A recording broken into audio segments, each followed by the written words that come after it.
ಕಂದಾಯ ಅಧಿಕಾರಿಗಳಿಂದ ಮೂಲಭೂತ ಸೌಕರ್ಯಗಳ ಒತ್ತಾಯಿಸಿ ಅನಿರ್ದಿಷ್ಟಾವಧಿ ಮುಷ್ಕರ. ಚಿಂತಾಮಣಿ ನಗರದಲ್ಲಿ ತಾಲೂಕು ಕಂದಾಯ ಇಲಾಖೆ ನೌಕರರ ಸಂಘದ ಅಧ್ಯಕ್ಷ ಗೋಕುಲ್ ನೇತೃತ್ವದಲ್ಲಿ ನಗರದ ತಾಲೂಕು ಕಚೇರಿ ಮುಂದೆ ಮುಷ್ಕರ. ಮೂಲಭೂತ ಸೌಕರ್ಯಗಳ ಬೇಡಿಕೆ ಮತ್ತು ಸೇವಾ ವಿಷಯಗಳನ್ನು ಸಂಬಂಧಿಸಿದಂತೆ ಹಲವು ಬೇಡಿಕೆಗಳ ಈಡೇರಿಕೆಗಾಗಿ ಗ್ರಾಮ ಆಡಳಿತ ಅಧಿಕಾರಿಗಳು ಅನಿರ್ದಿಷ್ಟಾವಧಿ ರಾಜ್ಯ ವ್ಯಾಪ್ತಿ 2ನೇ ಹಂತದ ಮುಷ್ಕರವನ್ನು ನಡೆಸುತ್ತಿರುವುದಾಗಿ ಚಿಂತಾಮಣಿ ತಾಲೂಕಿನ ಕಂದಾಯ ನೌಕರರ ಸಂಘದ ಅಧ್ಯಕ್ಷ ಗೋಕುಲ್ ತಿಳಿಸಿದರು.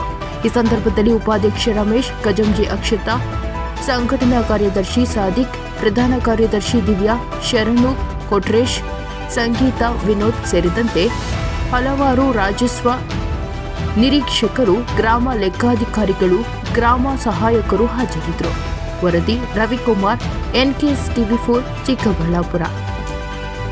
ಕಳೆದ ಬಾರಿ ಏನು ನಾವು 2024ನೇ ಸಾಲಿನಲ್ಲಿ ಒಂದು ನಮ್ಮ ನ್ಯಾಯಯುತವಾದ ಬೇಡಿಕೆಗಳನ್ನು ಈಡೇರಿಸಬೇಕು ಅಂತ ಹೇಳ್ಬಿಟ್ಟು ಒಂದು ಮುಷ್ಕರವನ್ನು ಕೈಗೊಂಡಿದ್ವಿ. 5 ದಿನಗಳ ಕಾಲ ಮುಷ್ಕರವನ್ನು, ಅದು ಸಹ ಮಾನವ ಪ್ರತಿಭಟನೆ ಆಗಿತ್ತು.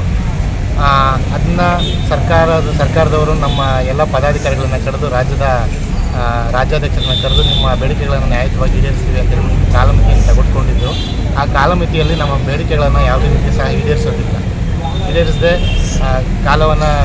ಕಾಲಕೋಶ ತಗೊಂಡು ಯಾವುದೇ ರೀತಿ ಬೇಡಿಕೆಗಳನ್ನು ಈಡೇರಿಸೋದಿಲ್ಲ.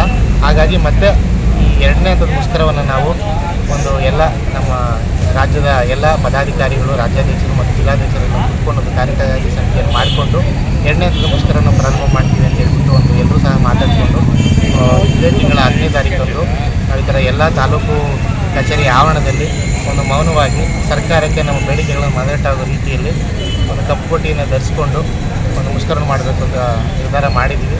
ಸದರಿ ಮುಷ್ಕರಕ್ಕೆ ನಮ್ಮ ಕಂದಾಯ ನೌಕರರ ಇಲಾಖಾ ಸಂಘದವರು ಸಹ ಹಾಗೂ ಗ್ರಾಮ ಸಹಾಯಕರ ಸಂಘ ಸಹ ತಮ್ಮ ಸಹಮತವನ್ನು ವ್ಯಕ್ತಪಡಿಸಿರ್ತದೆ. ಅದೇ ರೀತಿ ಎಲ್ಲರ ಸಹಯೋಗದೊಂದಿಗೆ ನಾವು ಈ ಮುಷ್ಕರವನ್ನು ಅನಿರ್ದಿಷ್ಟಾವಧಿ ಕಾಲ ಹಮ್ಮಿಕೋಬೇಕು ಅಂತ ನಮ್ಮ ಜಿಲ್ಲಾಧ್ಯಕ್ಷರು ಹೇಳಿರ್ತಾರೆ ಹಾಗೂ ರಾಜ್ಯಾಧ್ಯಕ್ಷರು ಹೇಳಿರ್ತಾರೆ. ಅದರಂತೆ ನಾವು ಮುಷ್ಕರವನ್ನು ಮಾಡ್ತಾಯಿದ್ದೀವಿ. ಸದರಿ ಮುಷ್ಕರದಿಂದ ಸಾರ್ವಜನಿಕರಿಗೆ ಹಲವು ವ್ಯತ್ಯಯಗಳಾಗ್ಬೋದು.